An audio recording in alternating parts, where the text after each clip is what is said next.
ایک بڑے بزرگوں میں ان کا شمار ہوتا ہے، ہماری کیا اوقات ان کے سامنے. لیکن یہ کہ جب بڑے حضرات ہیں، کچھ ہمارے ہی بڑوں میں سے ہیں، علماء ہیں جنہوں نے باقاعدہ آرڈر کیا ہے کہ کوئی بات جو ہے نا لوگوں کے سامنے، لوگوں کو گائیڈنس کی ضرورت ہے اس معاملے میں تاکہ لوگ افراط و تفرید کا شکار نہ ہوں، تو پھر میں کچھ جسارت کر رہا ہوں چند الفاظ آپ کے سامنے پیش کرنے کی.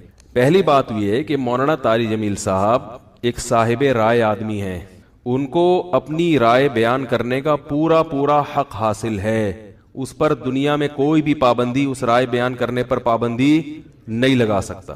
آپ کو اپنا ظرف تھوڑا سا وسیع کرنا چاہیے کہ آپ اپنے سیاسی لیڈروں کی پالیسی کے خلاف، آپ کے سیاسی لیڈروں کی پالیسی کے خلاف اگر کوئی چل رہا ہے تو آپ کے اندر اتنا ظرف ہونا چاہیے کہ آپ اس کو برداشت کرو. یہ جو ایک طوفان بدتمیزی مچایا ہوا ہے فیس بک پر، یہ آپ کے جو طریقہ کار ہے نا، یعنی آپ کی جو زبان ہے اور آپ کا جو اسٹائل ہے، اس سے یہ آپ کی ویلیو پڑھے لکھے لوگوں کی نظر میں گرا رہا ہے. یعنی آپ خود اپنے آپ کو بدنام کر رہے ہیں. حضرت مولانا طاری جمیل صاحب سے اللہ نے جو دین کا کام لیا ہے، اتنا بڑا کام اللہ نے، اور ایسے جگہوں پر لیا ہے، یعنی ایسی جگہوں پہ انہوں نے کام کیا ہے کہ جہاں ان کے علاوہ کوئی بھی کام کرنے والا موجود نہیں ہے.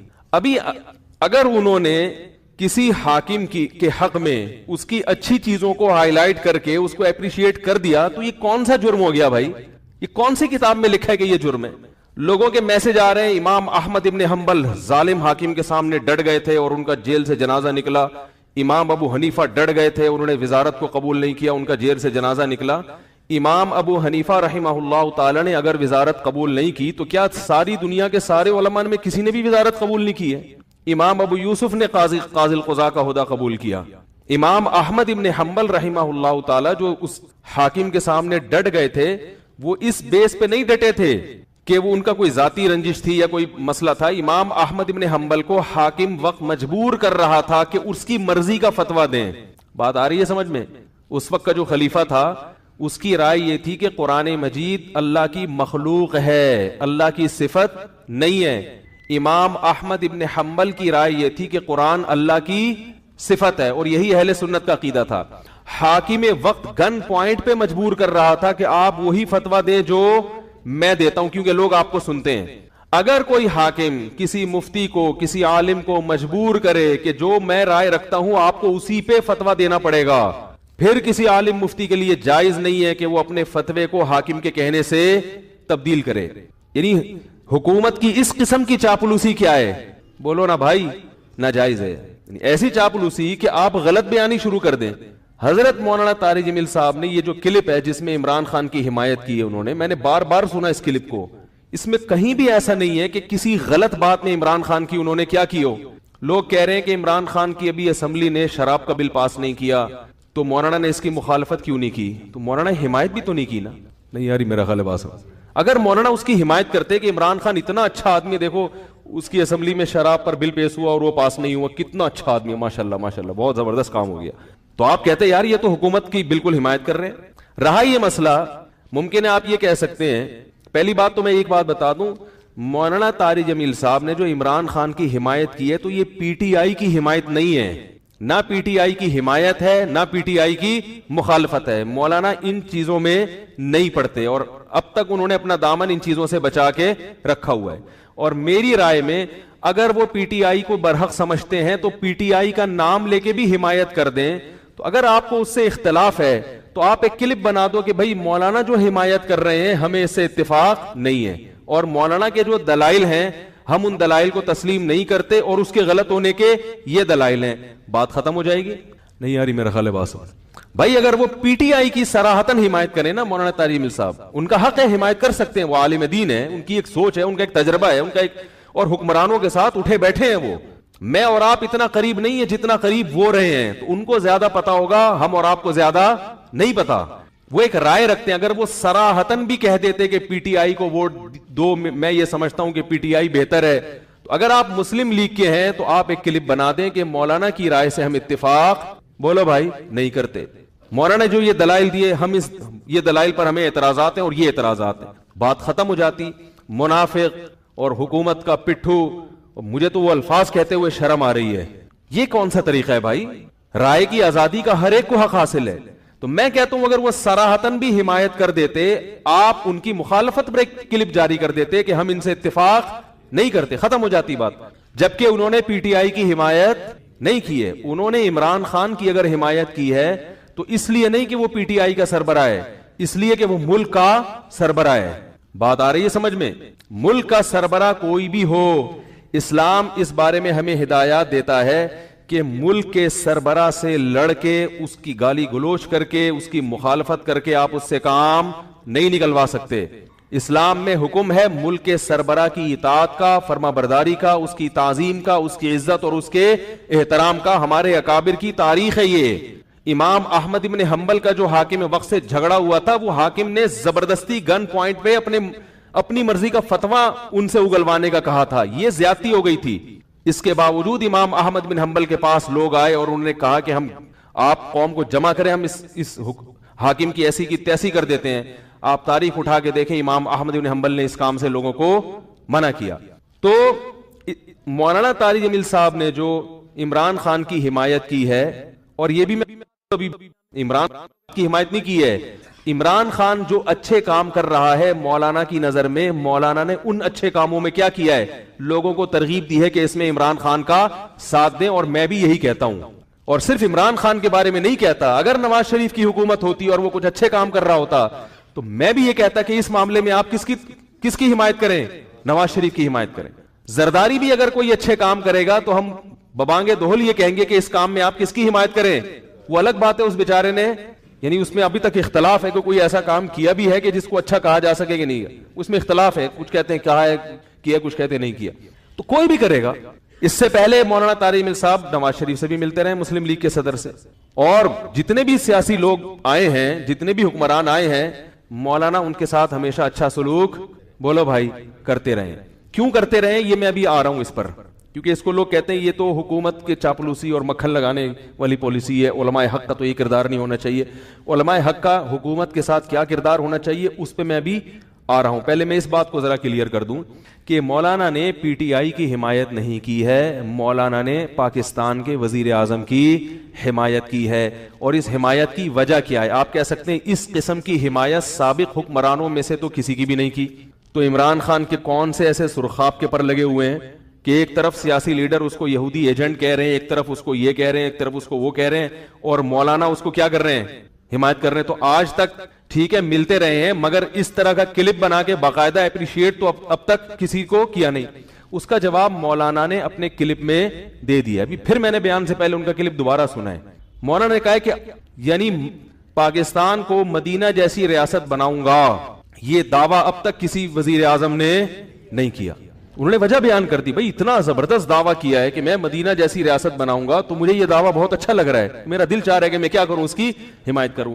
آپ کہہ سکتے ہیں کہ عمران خان نے یہ جھوٹا دعویٰ کیا ہے, تو بھائی اگر آپ کی رائے کہ جھوٹا دعویٰ کیا ہے تو آپ حمایت نہ کریں. کیا ہو گیا بھائی اگر آپ یہ سمجھتے ہو کہ جھوٹا کیا ہے تو آپ حمایت نہ کریں. اور اگر ایک آدمی سمجھتا ہے کہ وہ اس دعوے میں مخلص ہے, اب اس دعوے میں وہ کتنا پورا اترتا ہے نہیں اترتا وہ ایک الگ بحث ہے. مولانا کی رائے ہے کہ بھائی وہ اس دعوے میں کیا ہے, مخلص ہے, تو وہ حمایت کر رہے ہیں. آپ سمجھتے ہیں کہ مخلص نہیں ہے, منافق ہے, تو آپ حمایت نہ کریں. آپ ایک کلپ بنا دیں کہ یہ مولانا کی رائے ہے, ہم اس رائے سے اتفاق نہیں کرتے, بات ختم ہو گئی. باقی قرآن نہ آپ کے پاس ہے نہ آپ کے پاس کوئی ایسی حدیث ہے کہ 15ویں صدی میں پاکستان کا جو وزیر اعظم ہوگا وہ یہودیوں کا ایجنٹ ہوگا. آپ کے پاس بھی قرآن و حدیث اس بارے میں کیا ہے, خاموش ہے. یہ بھی آپ کی رائے ہے, کچھ صغرے کبرے ملا کے آپ نے ایک نتیجہ اخذ کیا ہے. تو مولانا طارق جمیل صاحب بھی صاحب رائے ہیں, وہ بھی صغرے کبرے ملا کے ایک نتیجہ اخذ, بولو نا بھائی, کر سکتے ہیں.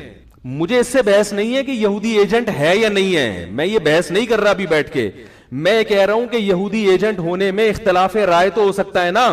ارے بھائی جب اس میں اختلاف ہو سکتا ہے, ہمارے قرآن و سنت کی نصوص جب ہمارے سامنے موجود ہوتی ہیں نا, قرآن و حدیث نے ایک چیز کو بیان کیا, اس کی دو تشریحات ہوتی ہیں فقہا کی نظر میں. ایک فقیہ کہہ رہا ہوتا ہے اس کا یہ مطلب ہے, دوسرے مجتہد کہہ رہے ہوتے ہیں اس کا یہ مطلب ہے. حالانکہ قرآن و سنت ہمارے پاس موجود ہوتا ہے, پھر بھی رائے میں فقہا کا اختلاف ہوتا ہے, نبی کی حدیث کو سمجھنے میں اختلاف ہوتا ہے. تو اس اختلاف کی وجہ سے ایک دوسرے پہ کیچڑ نہیں اچھالا جاتا. تو عمران خان یہودی ایجنٹ ہے یا نہیں ہے, اس بارے میں ہمارے پاس سرے سے قرآن و سنت موجود ہے ہی نہیں. نہ کوئی ایسا ممکن ہے کہ عمران خان کا لیبارٹری ٹیسٹ کروا کے ہمیں ہمارے کوئی سائنسی رپورٹ آ جائے کہ اس میں یہودی ایجنٹ ہونے کے جراثیم موجود ہیں. یہ رائے ہے آپ کی, کچھ چیزیں آپ نے دیکھی ہیں جن کی بیس پر آپ نے ایک نظریہ بنایا کہ یہودی ایجنٹ ہے. ہو سکتا ہے آپ کا نظریہ صحیح ہو, لیکن یہ بھی ہو سکتا ہے آپ کا نظریہ غلط ہو, یہ بھی تو ہو سکتا ہے. رہا یہ مسئلہ کہ میں یہ کہہ رہا ہوں کہ وہ صاحب رائے آدمی ہے, ان کو اپنی رائے بیان کرنے کا پورا پورا حق موجود ہے, اور انہوں نے یہ نہیں کہا کہ پی ٹی آئی کو ووٹ دو. جتنے ہمارے سیاسی لوگ ہیں, جتنی سیاسی تنظیمیں جو ان کے اگینسٹ ہیں, کوئی ایک کی بات نہیں, جتنی سیاسی تنظیمیں وہ مولانا کے بیان سے یہ سمجھ رہی ہیں کہ اب اگلے الیکشن میں ہمارا پتہ صاف, اب تو سب پی ٹی آئی کو ووٹ دیں گے. مولانا نے پی ٹی آئی کو ووٹ دینے کا بولو بھائی نہیں کہا. میں تو کہتا ہوں اگر کہا بھی ہو تو چاہے میری رائے سے بھی اختلاف ہو تو میں کہتا ہوں ان کی رائے ہے بھائی, ان کو بول, ان کی ایک رائے ہے, وہ صاحب رائے ہے, وہ کہہ سکتے ہیں. لیکن مولانا نے پی ٹی آئی کو ووٹ دینے کا بولو بھائی نہیں. انہوں نے کہا ہے کہ ایک ایسا حاکم آیا ہے جو بار بار ہر تقریر میں یہ دعویٰ کر رہا ہے کہ میں پاکستان کو مدینہ جیسی ریاست بنانا چاہتا ہوں. یہ دعویٰ مجھے بہت, یہ الفاظ مولانا کے نہیں ہے, یہ تعبیر یعنی مولانا جو کہنا چاہتے ہیں وہ میں اپنے الفاظ میں اس کی تعبیر کر رہا ہوں. گویا مولانا یہ کہنا چاہ رہے ہیں مجھے اس کا یہ اسٹائل بہت بولو بھائی اچھا لگا, عمران خان یہ بات بہت اچھی کر رہا ہے. تو ان کی رائے بھائی, ان کو اچھا لگ رہا ہے, آپ کو نہیں لگے تو آپ بولے ہمیں اچھا نہیں لگ رہا, بس اتنا کافی ہے.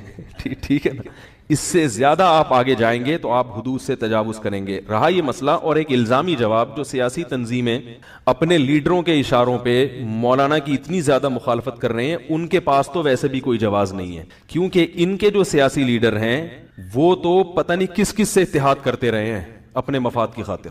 اگر آج حضرت مولانا طارق جمیل صاحب عمران خان کو اپریشیٹ کر رہے ہیں تو کل آپ اپنے سیاسی لیڈروں کو دیکھیں, کوئی ایسا سیاسی لیڈر نہیں آیا کہ جس کی پہلے پرزور مخالفت کی, اس کو مختلف قسم کے اسلام دشمن ایجنٹوں کا نام دیا گیا, ملک دشمن, اور پھر اسی کے ساتھ اتحاد کر کے نہ صرف یہ کہ اس کی حمایت میں بیان دیا گیا بلکہ اس کی حکومت کو مضبوط بنانے میں بہت بڑا کردار ادا کیا گیا ہے.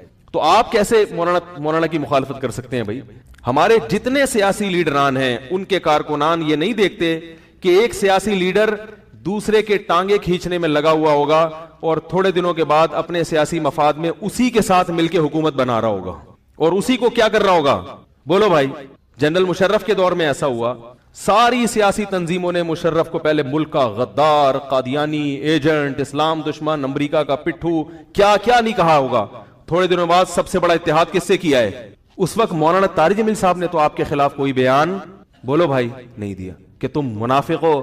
کل تم کہہ رہے تھے کہ یہ اسلام دشمن ہے, یہ یہودیوں کا ایجنٹ ہے, کوئی کہہ رہا تھا یہ قادیانی ہے, کوئی کہہ رہا تھا اس کی بیوی قادیانی ہے, کوئی کہہ رہا تھا یہ سیکولر آدمی ہے, کوئی کہہ رہا تھا کہ یہ تو پہلی تقریر میں ہی کتا ہاتھ میں لے کے قوم سے خطاب کر رہا تھا, اس نے تو بتا دیا کہ میں تو اتا ترک کے نقش قدم پہ چلوں گا.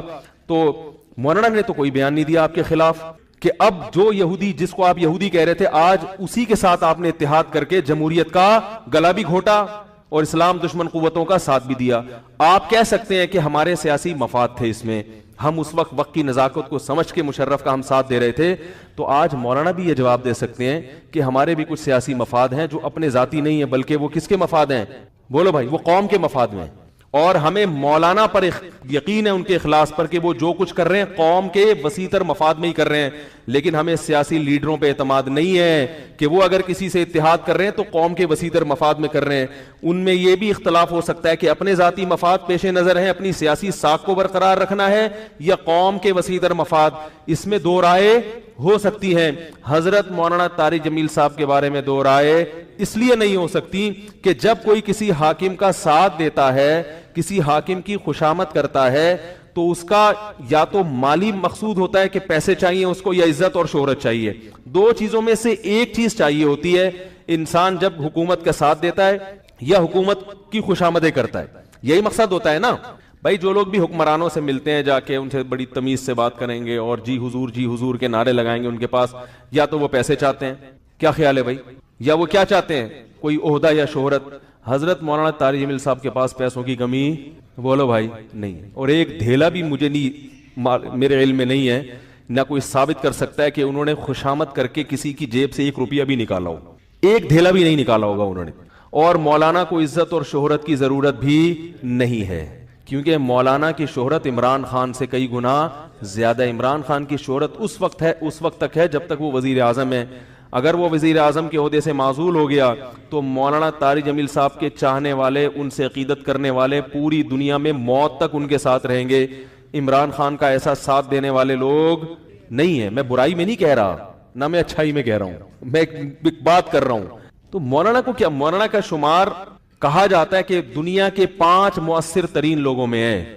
یعنی جو ریسرچ ہے نا کہ دنیا کے 5 وہ لوگ جن کو سب سے زیادہ دنیا میں سنا جاتا ہے, ان میں سے ایک کون ہے؟ حضرت مولانا طارق جمیل. تو یا تو وہ شہرت کے بھوکے ہوتے یا وہ عزت کے بھوکے ہوتے, تو پھر آپ امکان کے درجے میں یہ کہہ سکتے تھے کہ مولانا نے وزیر اعظم کی جو کے حق میں جو ایک بیان دیا ہے کہ اس کو اچھے کاموں میں اس کو اپریشیٹ کرنا چاہیے, تو ہم یہ کہہ سکتے تھے کہ بھائی مولانا کی نیت کیا ہے, بولو بھائی, غلط ہے.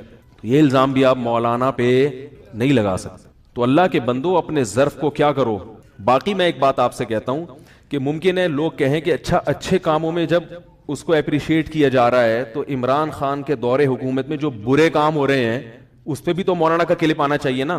سمجھ میں نہیں آ رہی بات آپ لوگوں کے بھائی. ممکن ہے آپ یہ کہہ سکتے ہو کہ جب اچھے کاموں میں اس کو اپریشیٹ کیا جا رہا ہے تو برے کاموں میں, بولو نا یار کیا ہو گیا, برے کاموں میں حوصلہ شکنی بھی تو ہونی چاہیے. تو یاد رکھیں شریعت نے ہمیں نہیں انل منکر کا حکم دیا ہے. نہیں انل منکر کا طریقہ کیا ہوگا یہ شریعت نے اس کا کوئی, اس بارے میں ہمیں کیا چھوڑا ہے, آزاد. منکر یعنی گناہ کو روکنا, معاشرے سے برائی ختم کرنا, یہ ہم سب کی ذمہ داری ہے. اور واعظین کی ذمہ داری لوگوں سے زیادہ ہے, عام لوگوں سے زیادہ ہے. لیکن منکر کو روکنے کا طریقہ وہ آپ کا نہیں ہوگا. وہ جو روکنا چاہ رہا ہے وہ خود فیصلہ کرے گا کہ میں نے کس طریقے سے کسی کو گناہ سے روکنا ہے.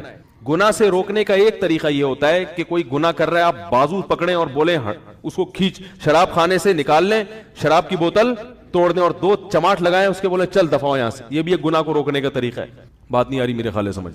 یہ طریقہ, اس کا اختیار صرف گورنمنٹ کے پاس ہے. یہ والا اسٹائل ہے نا گناہ سے روکنے کا, ڈنڈے کے زور سے, یہ آپ کو اختیار ہے اپنی بیوی بچوں پہ, اپنی اولاد پہ. اس کے علاوہ زبردستی آپ کسی کو گناہ سے, بولو نا بھائی, نہیں روک سکتے. یہاں تک کہ امام ابو حنیفہ رحمہ اللہ تعالی کی رائے ہے کہ اگر کسی نے کسی شخص کے گناہ کے آلات لے کے توڑ دیے تو اس پر ضمان واجب ہے. آپ نے کسی گلوکار کو گاتے ہوئے دیکھا, وہ بجا رہا ہے اپنا باجا, تو یہ گناہ کا آلہ ہے نا, گناہ معصیت کا آلہ ہے, وہ اپنا وہ ٹڑنگ ٹڑنگ بجا کے ناچ رہا ہے, گٹار. تو آپ نے کیا کیا, آپ نے کہا نبی صلی اللہ علیہ وسلم کی حدیث ہے, مر رأى منکم منکرا فلیغیرہ بیدہ, حدیث میں آتا ہے جو گناہ کو دیکھے اسے چاہیے اپنے ہاتھ سے تبدیل کر دے. اگر استطاعت نہیں ہے تو زبان سے. آپ نے کہا مجھ میں چونکہ استطاعت ہے, آپ گئے اس کا باجا لیا, دھاڑ کر کے توڑا اور نعرہ تکبیر لگاتے ہوئے بھاگ گیا کہ آج میں نے گناہ کو اپنے ہاتھوں سے توڑ دیا ہے, اور یہ حدیث پیش کیا آپ نے. تو مجتہد کیا کہتے ہیں امام حنیفہ, جن کو مجتہد اعظم قرار دیا گیا ہے, وہ کہتے ہیں کہ آپ کو اس کے باجے کے پیسے, بولو بھائی, دینے پڑیں گے. کیونکہ ڈنڈا چلانے کا اختیار کس کے پاس ہے؟ آپ صرف اپنے بچے کے ہاتھ میں اگر باجا نظر آئے نا, گٹار, اس کو تو توڑ سکتے ہیں. بیگم صاحبہ اگر گٹار گھر میں بجا رہی ہیں, آج تو بیگم پہ زور نہیں چلتا, تو حکومت پہ زبردستی کیسے کروائی جا سکتی ہے بھائی؟ کئی لوگ مجھے کال کر کے کہتے ہیں کہ مفتی صاحب میری بیگم پردہ نہیں کرتی. میں کہتا ہوں شادی سے پہلے نہیں کرتی, ہاں پہلے سے نہیں کر رہی ہے, تو برداشت کرو بھائی. اب محبت کے علاوہ آپ کے پاس کوئی آپشن نہیں ہے. وہ کہے گی کہ اگر پردے والی سے کرنی تھی تو مجھ سے کیوں کی, تو آپ بھائی محبت سے سمجھا سکتے ہو. تو جب اس زمانے میں بیوی پر زبردستی نہیں کی جا سکتی تو کیا حکمرانوں پہ زبردستی ہو سکتی ہے؟ تو امام حنیفہ کہتے ہیں گٹار اگر آپ نے توڑ دیا تو آپ کو پیسے دینے پڑیں گے. دلیل کیا ہے؟ دلیل یہ ہے, آپ کہہ سکتے ہیں مجھ میں استطاعت تھی, وہ کہتے ہیں یہ استطاعت نہیں ہے, کیونکہ اس کے جو نتائج نکلیں گے اس سے معاشرے میں فساد پیدا ہوگا. استطاعت کا مطلب یہ ہے کہ گناہ سے آپ نے جب لوگوں کو روکا تو اس کے جو سائیڈ افیکٹ ہیں ان سے بچنے کا آپ نے آپ کے پاس اس کی کیا دوا ہے بھائی؟ ہر بیماری کی دوا کے سائیڈ افیکٹ بھی ہوتے ہیں نا. ایک مریض ہے, وہ بیچارہ اتنا کمزور ہے کہ وہ آگمنٹن 500 mg برداشت ہی نہیں کر سکتا. آپ نے کیا کیا کہ چونکہ مرض بہت شدت سے پھیل چکا ہے اور اینٹی بائیوٹک کھلانا ضروری ہے, تو آپ نے 500 mg کی 4 گولیاں اس کو کھلا دی کہ تاکہ جتنے جراثیم ہیں وہ یعنی ایک دم وہ سارے جراثیم کیا ہو جائیں, ختم ہو جائیں. اس سائیڈ افیکٹ میں وہ جو اتنا بڑا جرثومہ ہے نا جو مریض ہے, وہ بھی کیا ہو گیا. تو بھائی اس کا سائیڈ کے نتائج جو اس کے ضمنی نتائج نکلیں گے, ضمنی نقصانات ہوں گے, اس کی بھی پہلے سے تلافی بولو بھائی ضروری ہے. تو امام حنیفہ کہتے ہیں کہ گورنمنٹ یا حکومت جب ڈنڈا چلاتی ہے تو اس کے پاس سائیڈ ایفیکٹ سے بچنے کے طریقے بھی ہوتے ہیں, بلکہ اس کے سائیڈ ایفیکٹ ہوتے ہی نہیں ہیں, اس کے نقصانات ہوتے ہی نہیں ہیں, اور اگر ہو تو حکومت کے پاس اس کا حل ہوتا ہے. پبلک جب یہ کام کرے گی اور قانون اپنے ہاتھ میں لے کے لوگوں کے معصیت کے وہ باجے توڑے گی اور جا کے ویڈیو سینٹروں جو فلمی جہاں گانے وغیرہ ان دکانوں پہ آگ لگائے گی یا توڑے گی, تو اس کے جو سائیڈ ایفیکٹ ہوں گے ان کا لوگوں میں تحمل نہیں ہوتا. نتیجہ کیا نکلے گا کہ برائی وقتی طور پہ ختم ہوگی مگر نتیجے کے لحاظ سے برائی اور زیادہ پھیلے گی. تو نہی عن المنکر کا جو حدیث میں آتا ہے نا کہ من رأى منکم منکرا فلیغیرہ بیدہ, جو تم میں کسی منکر کو اپنی آنکھ یعنی دیکھے تو اسے چاہیے اپنے ہاتھ سے تبدیل کر ڈالے. فإن لم یستطع, اگر استطاعت نہیں ہے تو پھر کس سے کہے؟ زبان سے. آگے حدیث پوری سمجھیں. استطاعت نہ ہونے کا مطلب سمجھ میں آیا؟ یعنی یہ مطلب نہیں ہے کہ جا کے توڑ دیا, وہ تو اس کی استطاعت تو ہر ایک کے پاس ہوتی ہے. آپ بندوق لے کر جائیں اور جتنے جو فلمیں انڈین فلمیں جن دکانوں میں بک رہی ہیں سب کو فائرنگ کر کے ہلاک کر دیں. آگے کیا ہوگا وہ آپ نے سوچا ہے پہلے کہ نتیجہ کیا نکلے گا اس کا؟ تو استطاعت کا مطلب یہ ہے کہ ان نتائج کا بھی آپ میں تحمل ہو, اور یہ بھی مطلب ہے کہ اس کے نتیجے میں مزید کوئی بڑا فساد پیدا نہ ہو. آگے حدیث کے الفاظ ہیں فَإِن لَمْ يَسْتَطِعْ, اگر ہاتھ سے بدلنے کی طاقت نہ ہو, فَبِلِسَانِهِ, تو پھر کس طرح بولے؟ زبان سے بولے. تو دوسرا درجہ نہی عن المنکر کا کیا ہے کہ علماء یا واعظین جب حکومت کو یا عوام کو کسی برائی میں دیکھیں تو کس طرح سے بولیں؟ زبان سے.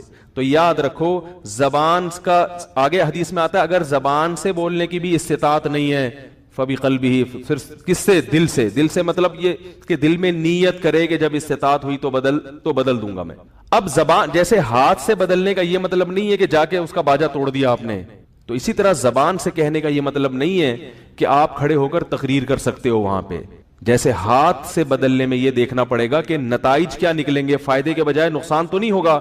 تو ایسے ہی جب کسی کو زبان سے تبلیغ کی جاتی ہے, صراحتاً منع کیا جاتا ہے کہ یہ گناہ مت کرو, تو اس میں بھی شریعت کہتی ہے اس کے نتائج دیکھو کہ اس سے فائدے کے بجائے کہیں نقصان تو نہیں ہوگا.